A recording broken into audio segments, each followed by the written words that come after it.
What do you get when you keep all the violence from God of War and slap an isometric view on it? You almost get Redeemer. Hey, what's going on guys? I'm Brett Madigan from Baker Games, and this is my review of Redeemer for PC.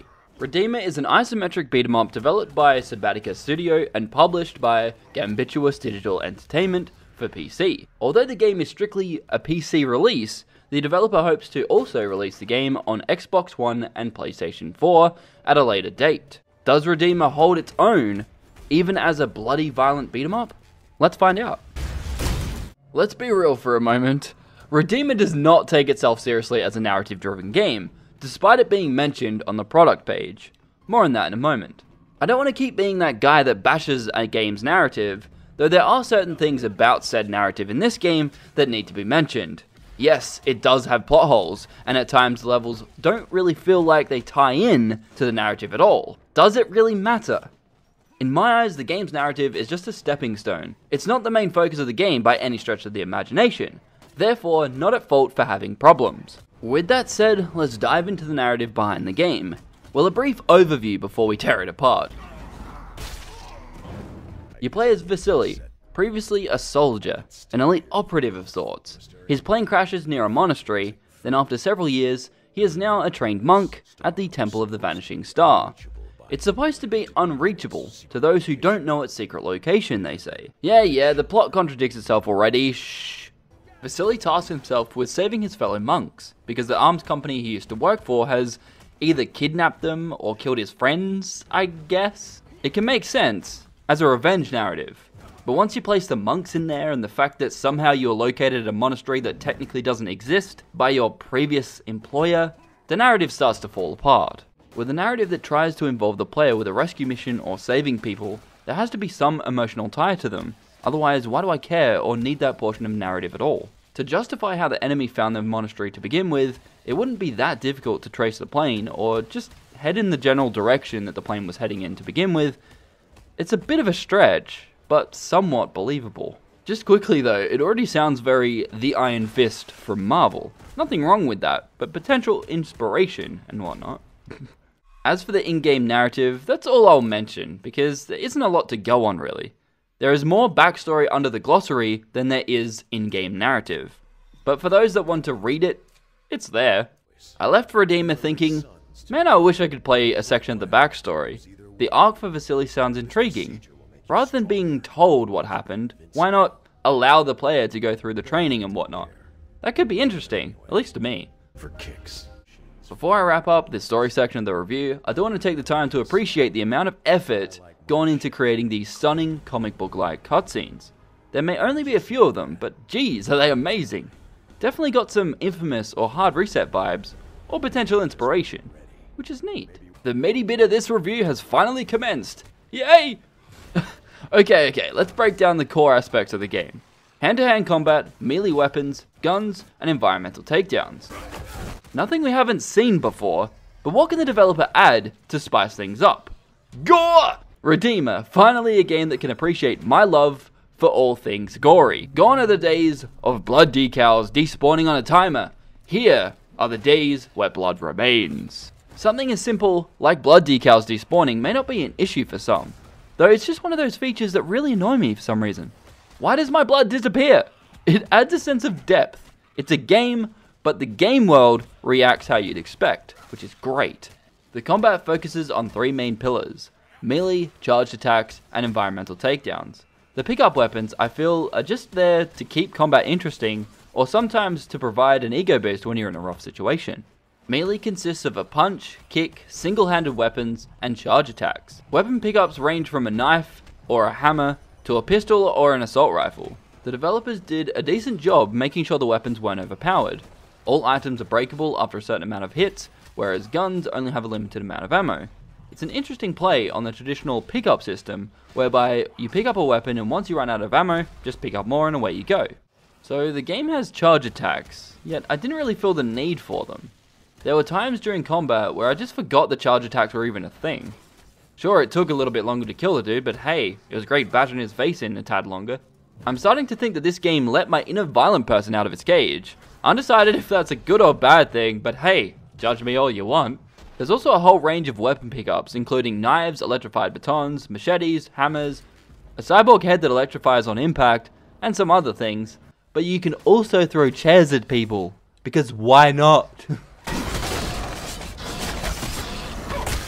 Where the combat got rather interesting was the inclusion of environmental takedowns. Granted, you couldn't use a lot of your surroundings, but hey, still super satisfying to shove an enemy into a pillar or a spike for the first time, as you can see here. If you're a player like myself that won't play anything on easy, I dare you to play this game on hard.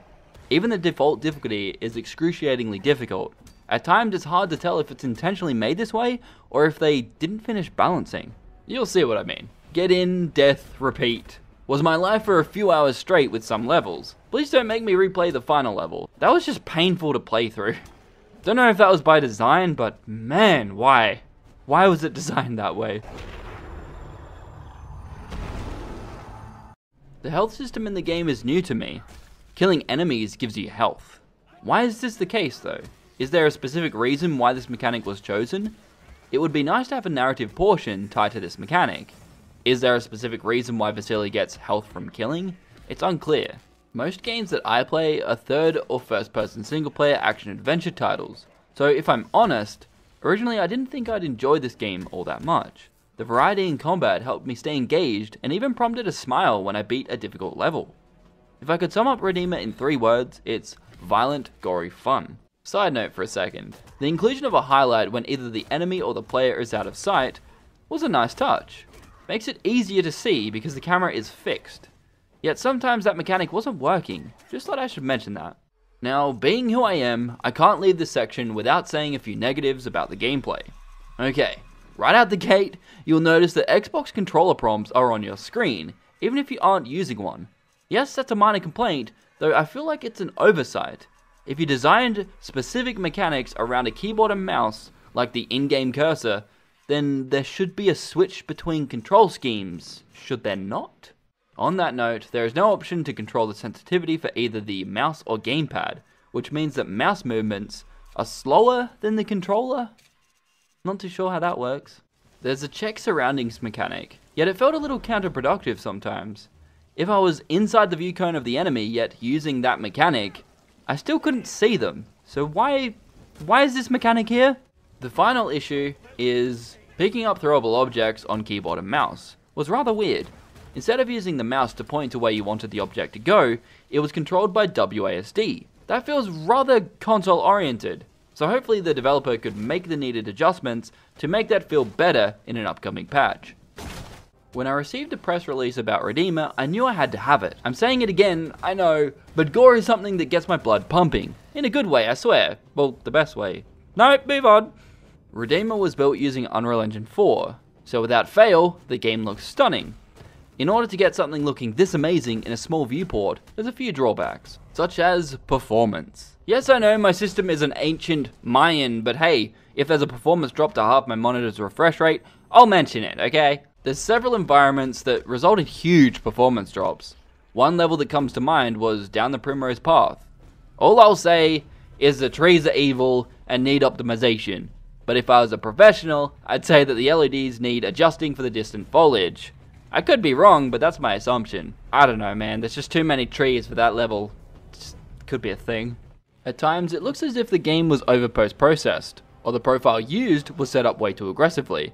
For instance, it looks like Vaseline was smudged all over my screen, but in motion, it's less noticeable. Just something to think about, Sabatica, when using Unreal Engine. The effects are pretty and all, but don't go overboard. For a moment, I just want to go back to the cutscenes. Why isn't there more instances of these? Clear answer is the developer went for gameplay over cutscenes. I mean, I didn't feel any connection to the monks by the end game, so maybe if there was a friendship bond, then I'd believe it. I'll still love those art pieces regardless though. There wouldn't be any meaty combat without satisfying hit sounds, so props for that. When in combat, the music stays mostly the same, only louder. There were a few moments where the music changed to a fast-paced hardcore rock metal song, for whatever reason, but it still fits perfectly.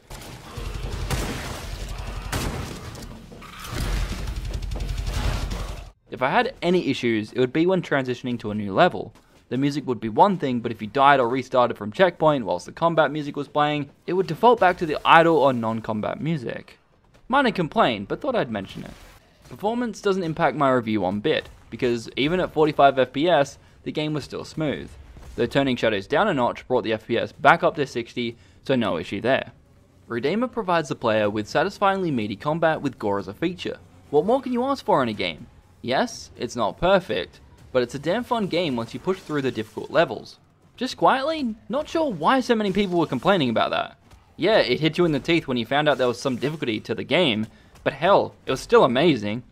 I needed more of a believable narrative. I can't take it seriously if it contradicts itself before the gameplay starts. That's why Redeemer gets a 7 out of 10 from me. For more reviews, go check out BagoGames.com. My name is Brett Madigan, and I'll see you in the next one.